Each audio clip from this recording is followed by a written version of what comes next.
Hi, in this video, we'll go through the step-by-step process of photo manipulation using Photoshop and get this result.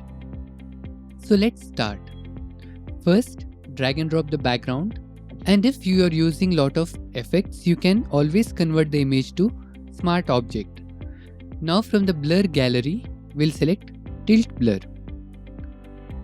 I wanted to create some depth of field kind of effect, so Tilt Blur is one of the best effects of Photoshop. You can always adjust according to the photograph you have. Once it is done, you can press OK. And now, this is the advantage of using the smart filters. You can also mask the filters which you want. In this case, I wanted to unblur this tree which is in front of the camera just to replicate the depth of field effect.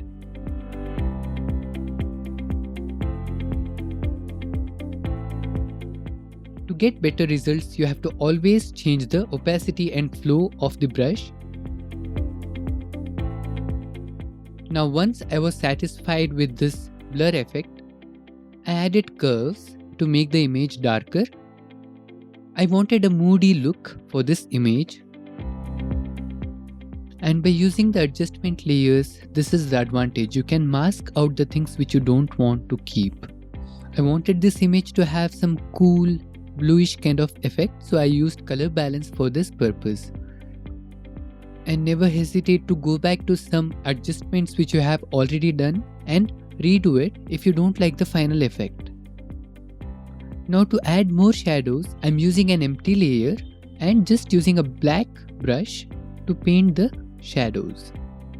Keep in mind, all these things are always experimental. You have to go back and forth just to find out the final output. Now once the background image was ready, I selected all the layers and pressed Ctrl G to group them, and it's always very important to keep your project organized. Now it's time for the foreground object. It's very important that you select photographs which are having matching angles, and also the light direction should be matching. If not, you can use flipping option to flip the image. Now to make the composite realistic, we have to always use shadows. Shadows can be painted using a simple brush with black color.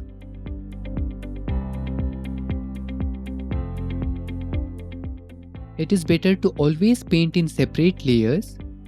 One layer with close contact shadows and one more layer with soft and far shadows with lesser opacity and flow, and simply paint in the opposite direction of light falling on the subject. The foreground image is very bright, so I am using brightness and contrast adjustment. Name all the layers to keep your project organized and group different objects in individual folders. I am creating a new layer and name it as Top Shadows. I want to manually paint shadows on the model, so I'm just creating a clipping mask of the layer and painting once again on the darker areas so that the image matches with the background.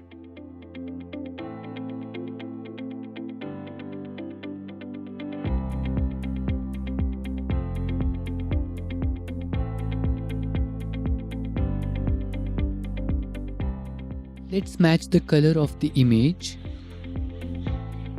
More blues and cyan. And maybe we can add little greens because the ground has lot of grass.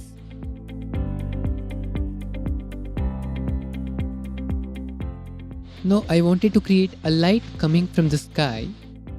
So I'm using the lasso tool to create a basic shape and then press Shift and backspace to open up fill option and fill it with white. Now I'm using Gaussian blur to blur the layer and change the mode to lighten. By decreasing the opacity, it's actually looking like the light is falling on the model.